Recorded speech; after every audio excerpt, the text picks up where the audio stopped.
Alright, on to episode 16, and today we are talking about the Asian water monitor lizard. And for this exhibit, we're actually going to have a circular one, and we are going to put it in a bit of an oasis, somewhat similar to the alligator exhibit, if you remember that. But today is quite an interesting one, because I believe this is the first animal that can be readily available for pet ownership.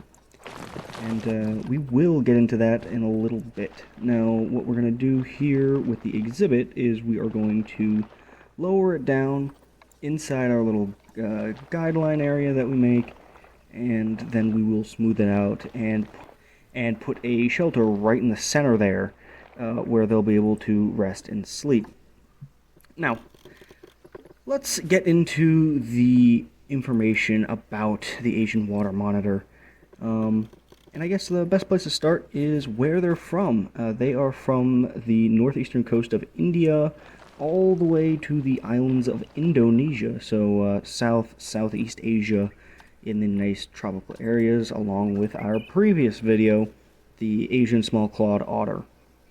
Now, it was first described by Joseph Laurenti in 1768, and even though it was a big part of the local ecology long before that, very well known in that area, the actual name of it is where the term of being first described comes from. Its scientific name being Varanus salvator, which is actually interesting because it brings in an Arabic term aside from the standard Latin and Greek, that being Varanus, which means monitor or sort of a warden or a watcher, and then Salvator, Latin being savior. Now, there is some theories about where that name actually comes from, but we will get into that shortly. When it comes to the exhibit, we are going to make this stone outcropping, and we do need to keep in mind that when making something in like a jungle, wetland, or tropical exhibit, that you're going to want the tops to consist of the moss-covered stone. However, it would be best to make the general size and shape of it out of the standard stone, just so that if you have a cliff face, it looks natural. It don't have a bunch of lines of moss sticking out of it, and that way it makes it look more natural. It's more appealing, and it looks more flush with the environment you're going to be making.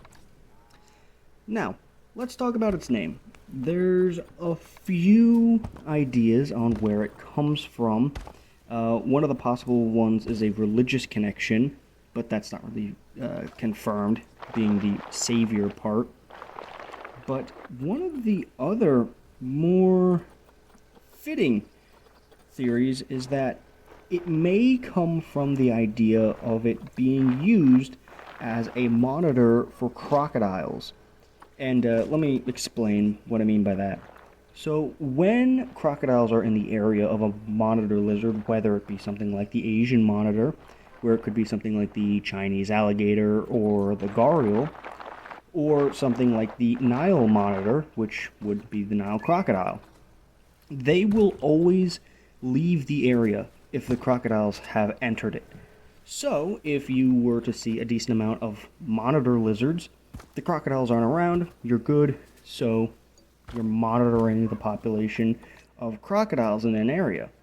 And while the dangers of a water monitor are there, seeing how they can be pretty much sizes from 35 to 44 pounds, and even the largest being 110, they aren't too much of a threat to people. However, when they are in some form of combat, whether it be hunting or fighting against other lizards and or predators, they actually use more than just their claws and teeth. They are known to use their tail as a whip, and that's actually one of the main ways they deal with people, because they understand that it's safer, quicker, and it certainly gets the point across against us big, hairless apes. Now, it is also important to note that even though it may not seem like it, the water monitor is venomous. Now, it isn't lethal or fatal to humans, but it is there, and it makes sense since how they are smaller cousins of the larger Komodo dragon, which we will eventually be getting into. So, if we take a look at the exhibit, I am adding sand to the bottom of the water, which is if you haven't seen any of the other videos, I always add coarse sand to like coastal areas or in water, and then I will use fine sand on the beach or desert. That does also apply with soil. So light soil would be dry, hard soil would be in the water. And if you notice, I have added quite a few different plants, and based on how we're going to make the outside of this exhibit, it's actually going to be modified quite a bit, but again, we will get there when we do. Now, there are a lot of different subspecies of the Asian water monitor. The nominate subspecies, or the original subspecies that is given the term Varanus salvator, is actually the breed from Sri Lanka. But there are different subspecies through India, and pretty much every major nation in Southeast Asia has their own subspecies. Now, it is interesting that it is compatible in both fresh and brackish water. If you don't know, brackish is that in-between between fresh and salt water. This means they have a larger range than just being something inland, sticking to lakes, streams, and reservoirs. They can fish at the beaches and give them more options for food. Now let's discuss the pet end of this animal. So for those of you who don't know, you can at most large pet stores can buy monitor lizards as a pet. And it's very interesting because from the research I've seen, that's not a bad idea, especially if you do have a fondness for reptiles. The Asian water monitor, and honestly all monitor lizards, are very, very full of personality. As a matter of fact, they're even sometimes referred to as the puppies of lizards. And that's because they're very inquisitive, they're problem solving, even able to open doors and find things. Not quite to the level of mammals, but it is noticeable, and it is seen that they can actually learn their name. Now, on the topic of them finding things, it is actually seen some owners have gotten them to locate certain items based on key phrases. And one of the ways that they are very good at that is their forked tongue, which they use kind of like a nose. If you know the idea of how snakes can smell with their tongue, it works the same way with water monitors. And it's very interesting how there is still that link from a snake to a reptile. Now, it is also noted that despite being pretty decent pets, you may want to keep in mind the fact that they are massive animals, at least in the scale of reptiles. You're eventually going to essentially need a kiddie pool to keep them happy and healthy.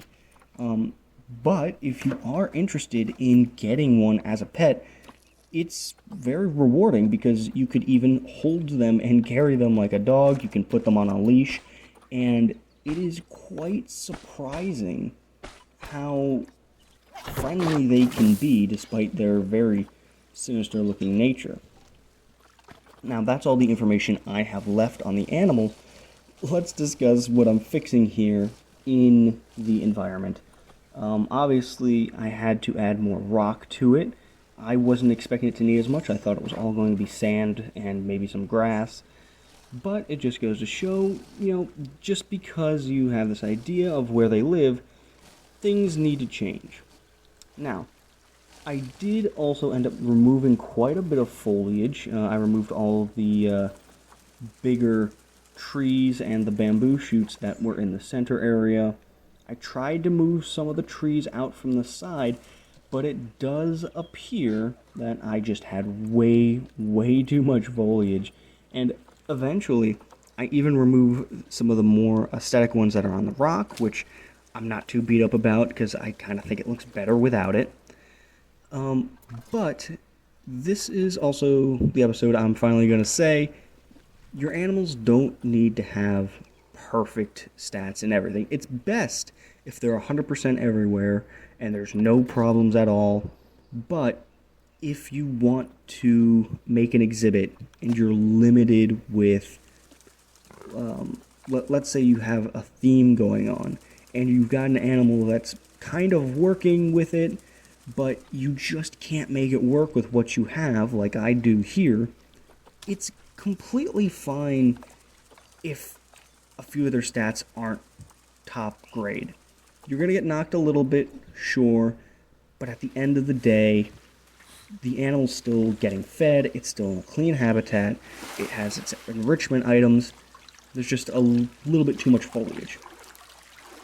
That's minimal and can be dealt with. So if you do have an idea for an exhibit and you want more foliage or more rocks or more water, so long as for the most part everything else is taken care of, the animal will be fine and you won't be penalized too hard. So with that being said, I thank you for watching. If you enjoyed it, please leave a like, comment, share it if you like, go ahead. If you didn't, go ahead. Let me know the things that you had an issue with. Let me know if there's any information that I should have brought into it about the Asian water monitor. And I do hope to see you in the next one. Have a nice day. Go outside and enjoy the world. Bye-bye.